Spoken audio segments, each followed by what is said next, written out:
So இன்னைக்கு ஆக்சுவலாக bank Nifty இன்னைக்கு தான் புது எக்ஸ்பைரி. பட் ப்ரீமியம்ஸ் எல்லாமே நல்ல ஹையாக இருக்குது. ஸோ நல்ல ஒரு ஹை ப்ரீமியம். எதனாலங்கிறது தெரில, we need to understand. So இங்கே பார்த்தீங்கன்னா இங்கே ஒரு நல்ல 3 மினிட்ஸ் வச்சுருக்கேன். 3 மினிட்ஸில் இங்கே நல்ல ஒரு 9:15 நல்ல ஒரு பெரிய கேண்டல் அரௌண்ட் ஒரு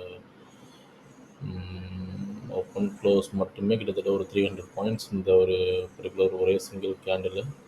ஸோ ப்ராபப்ளி இன்றைக்கி உனக்கு புல்லிஷ் மார்க்கெட் மாதிரி தான் தெரியுது. அண்ட் இந்த இஎம்ஐயும் அதுதான் நம்மளுக்கு சப்போர்ட் பண்ணுது. ஸோ எப்போல்லாம் நம்மளுக்கு ஒரு டவுன் த லைன் கிடைக்குதோ அப்போ ஃபுல்லாக நம்ம கால் பை பண்ணலாம். பட் இன்றைக்கி மோஸ்ட்லி பை பண்ணுறது கொஞ்சம் நம்ம அவாய்ட் பண்ணுறது பெஸ்ட்டு. எனக்கு தெரிஞ்சு ரைட்டிங்கில் நிறைய நடக்கிற மாதிரி தான் ஃபீல் ஆகுது. ஸோ ப்ரீமியமோட வேல்யூலாம் ரொம்ப அதிகமாக இருக்குது. ஸோ சேஃபாக ட்ரேட் பண்ணுங்கள். தேங்க்ஸ். பாய்.